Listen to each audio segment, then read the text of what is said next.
All right, everyone. All right, settle down, because you know what time it is. It's Mr. McLaughlin's Distance Learning. Today, we're finally taking the Renaissance out of Italy and moving north into the rest of Europe. We're going to be talking about three things today. Number one, we're going to be talking about the artists. Number two, we're going to talk about early humanists. And the third thing we're going to talk about is new technology that will help us move on to our next topic. Oh, this is an exciting lesson. I'm very thrilled about this.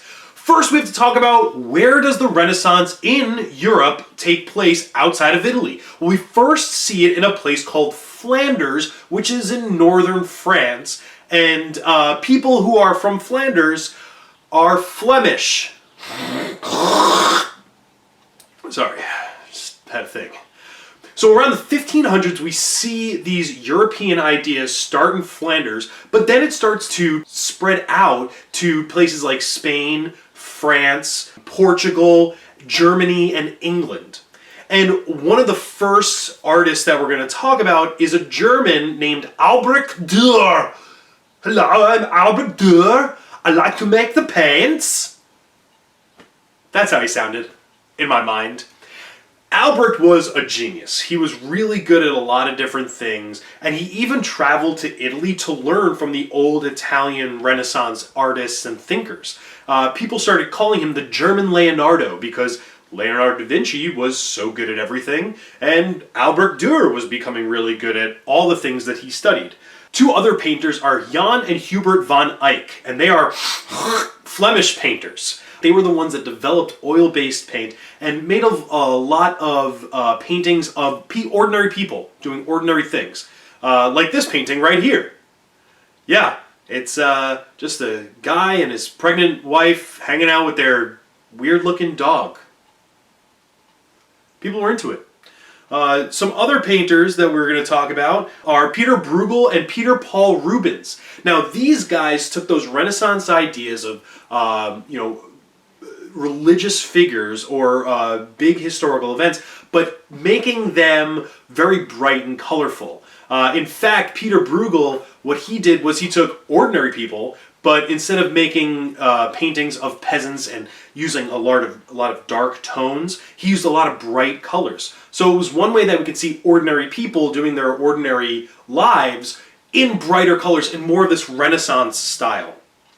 Now we have to talk about some humanists. The first humanist we're going to talk about is a guy named Erasmus, and he was Dutch. His big contribution to this Renaissance was taking the Bible and rewriting it into Greek. Why Greek? Well, because most Bibles at the time were written in Latin. So he wanted to bring a book to people that they could read in their own vernacular. Does anyone know what vernacular is? No? Nothing? Oh, man.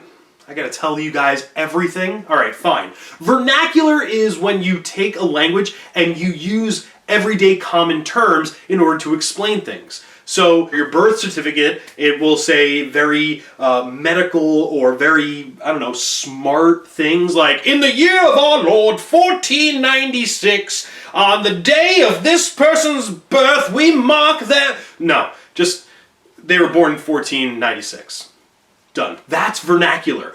Making sure that we can talk to each other in a common language, in a common way. So Erasmus wanted to do that. So that's why he started making Bibles in Greek and in different languages. Another humanist was a guy named Thomas More. Now, Thomas More was looking for social reforms. He wanted to change the way society worked and the way we lived.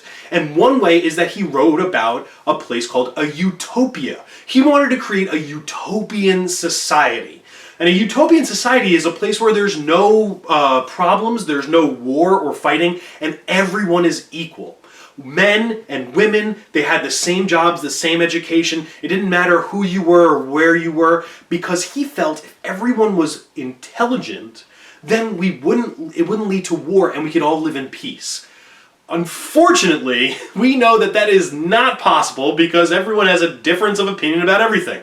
For example, I love watching Star Wars movies. My fiance loves reality TV show.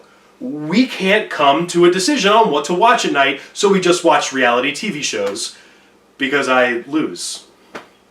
But we are not in a completely utopian society because we still have disagreements. And that's totally fine. It's all about human nature. Not really a humanist, but another writer that we can talk about is William Shakespeare. William Shakespeare, we all know, was a brilliant playwright. He created tragedies and comedies. Now, here's the thing. A lot of people who have read or maybe seen a Shakespeare play will say, this is a comedy? It's not funny. A comedy does not mean that it's necessarily laugh out loud hilarious. A comedy just means that it's a happy ending. Everyone falls in love. The hero defeats the villain.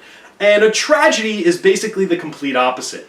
By the end of the play, everyone's dead, or the villain got away, no one falls in love. And a great example of this is in the play Othello. If you've never read Othello, spoilers ahead. But basically, at the end of Othello, Othello's dead, his wife's dead, his friends are dead, the bad guy gets away, and a cop comes into the middle of the scene and sees everybody dead and goes, huh. Oh well, and the play ends. There's no retribution. That's a tragedy. A comedy is something like Fortnite, right? Where they go on, or Twelfth Night. I'm sorry, not Fortnite. Fortnite's the video game. Twelfth Night is the Shakespearean play. So everyone falls in love, and it's great. Another thing that he did was created 17,000 new words. Words like bedroom, melancholy. He created those things. Amazing. And the last writer I want to talk about is a guy named Cervantes. He was a Spanish writer. I love saying his name, Cervantes. Cervantes. He wrote a story called Don Quixote. And this is a story that basically talks about all the things that are wrong with trying to live in the past, right? Cervantes was basically writing a story telling us, we got to keep adapting and changing. And Don Quixote, in his story, was always constantly trying to be a chivalrous knight in the Middle Ages, and it doesn't work anymore. It's again a comedy. It's very good, and Cervantes was trying to create a new world. Now, the last thing we're going to discuss is new technology. Something we've already talked about during the achievements of the Tang and Song dynasties was the movable type, right? Woodblock printing. Well, we now are seeing that introduced to Europe by a guy named Johann Gutenberg. Yeah, Johann decided to have the movable type so we can make the prints and the books the faster and cheaper ways. So that's what Johann did. He helped create a lot of books. And we've talked about this before. More books means cheaper books. Cheaper books means more access to reading and writing. More people are learning to read and write. But now we take a next step. Not only are we reprinting books that everyone has known forever, but now people can print their own ideas into pamphlets and books and distribute them all through the world.